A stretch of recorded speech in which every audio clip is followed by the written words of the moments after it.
To understand what Maitreya is thinking, we need to first understand his status. Technically, Maitreya isn't yet a true Buddha, but rather a Bodhisattva, and he'll only become a Buddha when he takes over the position. In Buddhism, there are 3 Buddhas: the Buddha of the past, the Buddha of the present, and the Buddha of the future. The past Buddha is Dipankara, the present Buddha is Tathagata, also known as Shakyamuni, and the future Buddha is Maitreya. In the game's plot, we can see that both Heaven and Ling Mountain had a plan, which was to eliminate Sun Wukong, split his relics, and have the Destined One walk the westward journey again as part of their greater scheme. Maitreya wasn't satisfied with this arrangement, so he secretly got involved to influence the course of events, with Yellowbrow acting as his pawn.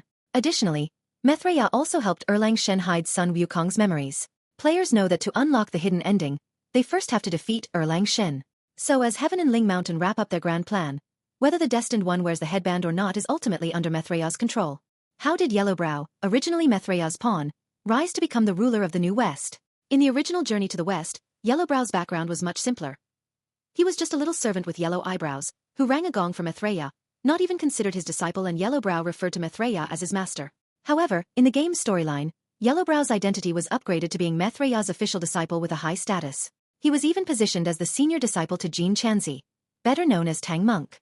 The two of them once held a debate in Ling Mountain, arguing over their different interpretations of Buddhism. Yellowbrow's personality is competitive and loves making bets.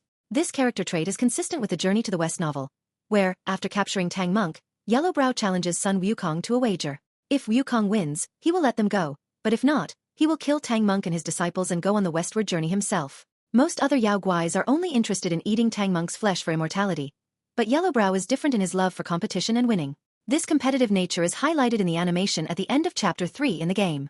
Yellowbrow, betting with Jin Chanzi, transformed into a sea creature that was fished out by humans. From there, Yellowbrow displayed his divine abilities. When cut, gold and jewels poured out of him. His snot had cosmetic powers, and his fingernails could cure illnesses. Initially, even though the place was poor, but people didn't have the intention to harm Yellowbrow. Instead, they treated him like a deity and started worshipping him. They even set up a fair trade system, where they provided Yellowbrow with food, and in return, he produced treasures. However, during one treasure collection event, Yellowbrow cast a spell that sparked the greed of one villager. How do we know it was Yellowbrow's doing? Pay attention to this detail. The man's collar was mysteriously tugged by an invisible force. Collars don't just stand up on their own, pulling people forward. Clearly, it was Yellowbrow who secretly cast the spell to lure the man forward. The villager then took a knife and sliced open Yellowbrow, causing gold and jewels to spill everywhere.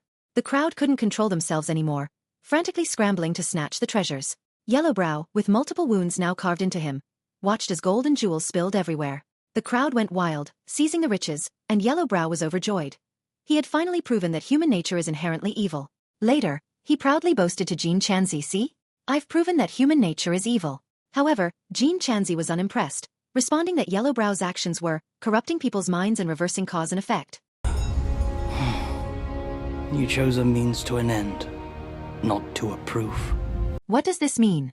Essentially, Yellowbrow had reached a conclusion first, that human nature is evil, and then manipulated the situation to make people behave in ways that aligned with his belief. He provoked them into wrongdoing to validate his predetermined conclusion. This is why Jin Chanzi did not agree with him.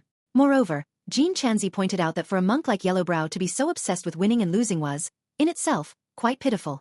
In the end, when Yellowbrow was defeated by the Destined One, it was a form of retribution for all the deities who had once aided Wukong in the Journey to the West.